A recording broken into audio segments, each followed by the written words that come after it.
Hello and welcome to our channel. My name's Jade. I'm Matt. And this is Keeping Up with the Kennys. On our channel, we talk about personal finance, personal development, frugal living, and our debt-free life. If any of those things sound interesting to you, make sure to hit the like and subscribe button down below, as well as the notification bell so that you get notified anytime that we post new videos. Today, we are going to talk about savings. Should you be putting your money in a savings account? What should you be doing with your money right now? Because right now is very different than a year ago. And where you should be putting your money... Or a year from now. It's also true. But where you should be putting your money is a little bit different than what we've been taught all of our lives. So, without further ado, let's get into this video.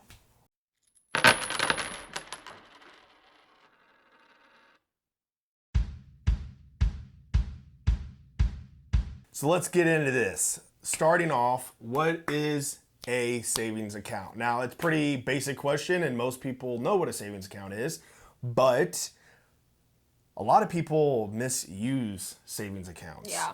So a savings account is just basically an account where you need to save. It's pretty self-explanatory, but people have a hard time doing it. So for us, in our savings account, we have like our emergency funds and some temporary sinking funds that the money will be used in a short period of time. So for us, like I said, it's our emergency fund because that needs to be easily accessible. Our sinking funds, our down payment fund for a house is going to be used sooner than later. So you don't want to keep money, everything you have cash-wise, into a savings account because it's not going to grow. It's not going to be valuable for you in the long run, and it's not going to help you build wealth.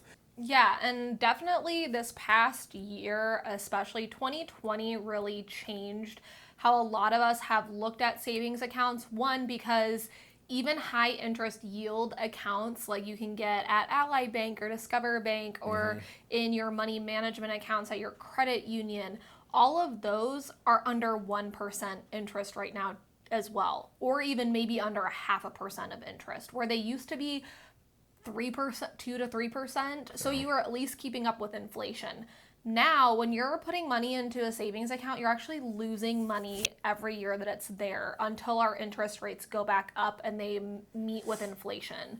So it's really important to understand that and understand that if you have, like we have, a pretty significant amount of money in savings right now, and the only reason that it's there and not somewhere else and not in investments and not anywhere else is because we are actively looking for a house. And not saying that the market's going to crash or anything like that, but if for whatever reason, with anything going on in the world right now, anything's possible. We've learned that in the past year. Anything is possible. And so we need that money, and we can't have that money be less than what we put in. When you leave it for a long time, then it's no big deal.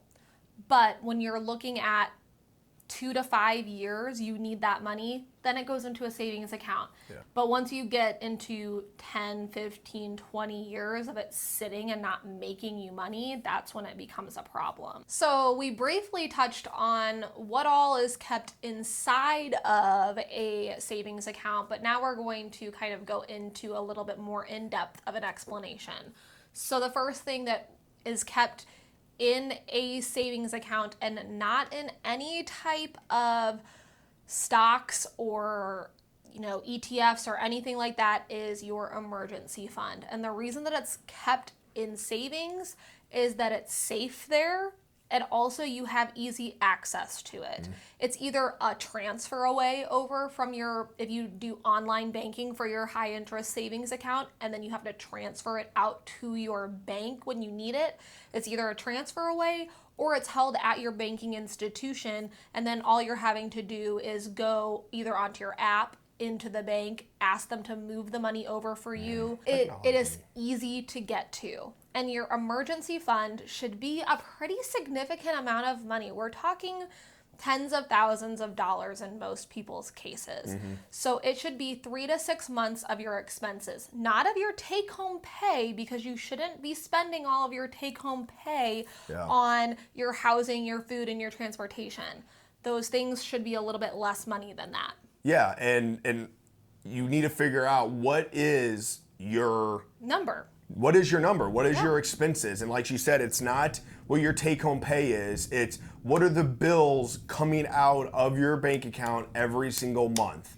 What is the total amount of bills for groceries, utilities, your mortgage, all of that, so that if an emergency does happen and you lose your job or you can't make money somehow for Yeah. that period of time, you can live for 6 months. We have a 6 month. Yeah. Because to us, I always like to be on the safer side. So 6 months, if her and I lose our job right now, we can live for a minimum of 6 months without no paycheck coming in. So the next thing that we keep in there is sinking funds. Yep. Yeah, so sinking funds, we've touched on this a few different times, and those are just, think of it as a bucket within a bigger bucket. So in our savings account, right, we have our big bucket, and then we have an emergency bucket, and we have a sinking fund bucket. And then within that bucket, we have smaller buckets. All kinds of so many buckets. All kinds of buckets, fancy buckets, small buckets, big buckets, different colored buckets. And within those sinking funds, those are just things that we want in our life and things we want to do and things we want to buy. Or they're big bills. Yeah, or the big bills. So we will have sinking funds for car repairs. Now, I will hit real quick. I will reiterate, we talked about this again. Car repairs, such as brakes and headlights and tires and oil changes, maintenance on a car is not an emergency.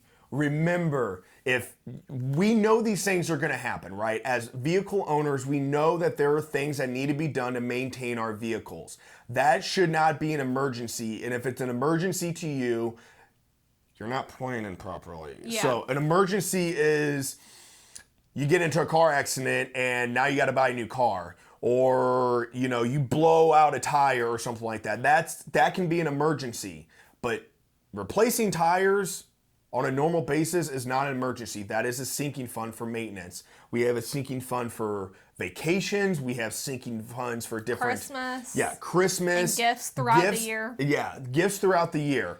That's a very good one. So for us, it's kind of like just our gift bucket. We have birthdays and holidays and all these different things, and vacations, as well as small items that we want to buy, whether it's for our channel or for our house or for personal wants that we may have.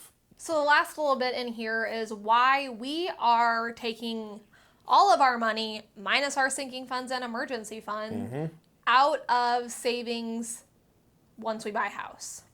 So we have, like I said, a large sum of money set aside for a down payment. We're trying to 20% so that we can avoid PMI. And in order to do that, that money needs to also stay in savings. But after that, our savings account will max have like 25 grand in it or so. I mean, around there, maybe 30 grand at some points, like when we're getting close to buying a new car, because that sinking fund will be a big Yeah, amount it's of going to money. fluctuate depending on, the price. Like, again, it's an emergency fund for your expenses to where you are in life. So where we are in life right now is not where we will be when we buy a house. So now we have different expenses. So that is going to fluctuate a little bit. Yeah. More or less. I don't know. But we will never have like $100,000 just sitting in our savings account. Yeah, there's really no need to. I mean, if you are a person, I can understand this because with me being what I do, and I'm a very safe thinking and I'm not a risk taker. I lean more on the, play it more safe side. So, having our emergency fund and the sinking funds, and then obviously you have budgeting, right? You budget out your expenses every month. And if you're like, well, I want to have some extra cash on hand, well, that is your emergency fund, right? Yeah. That is your emergency fund. That extra cash is your emergency fund. Because I think that, at least I always grew up with the mindset of that saving was so good. And it is, but when In the you're proper looking for locations. when you're looking for growth and Yeah, making your building money wealth. work for you instead of working for money that just stays what it was made,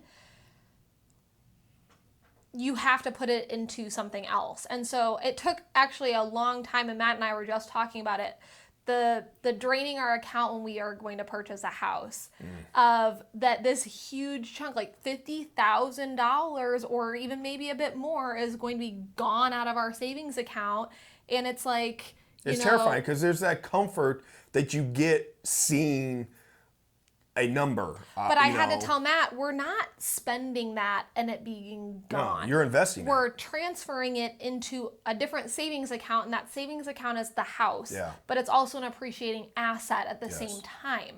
So it's You're like protecting that money, Yes. and it's growing. It's building wealth inside that house because it's an appreciating asset. yeah, so that 50 grand in there is going to do us better than getting 0.004% interest on it over the yes. next 5, Yeah, so it might 10 years. psychologically seeing a high number, $100,000 in your bank account might be nice, and it makes you feel good, but it's not what's good for you ultimately. No, and it was definitely, I think, in the last week that I definitely had that mindset change of just thinking about it one day, and I was like, oh my gosh, like that's gonna stink so bad when we have to spend all of that money. And we're not spending it. I mean, we are in the sense that it won't be easily accessible, but You're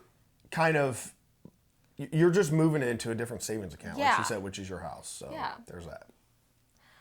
all right. Well, I think that wraps. You always do that, like at the end, and it makes me feel weird. You go, okay, well, we came to the end of this video, and I'm like, what did I do? You're gonna like spend the last 2 minutes like, Well, because you look at me and then you kind of like up down me, like you're like, no, just well, sometimes you say things okay. that I'm like, I don't know what to say to that. 'Cause All it- right, we're done with this video. I hear, okay, we're done. Okay. There we go. Take us out. Take us out. Thank you for watching. Like and subscribe. All right, well, I think that wraps up this video. I hope you guys enjoyed this one. If you don't mind leaving a comment down below, it does help us out in the YouTube algorithm and getting us out there and all that jazz. But also the fact that we love to hear from you guys. Eva, Claudia, you guys know I shout you out in like every video because I appreciate that you comment and like our videos all the time. So let us know if you'd like to hear about anything, if there is like a question that you have that you want answered. I have a bunch of videos that I'm super excited to make about the home buying process because we're going through it right now. Yes. And I have learned so much. Yes, there's a lot to learn. And we're just wanting to, inform, spread the love, and we will see you guys in the next one. Thank you. Bye. Bye.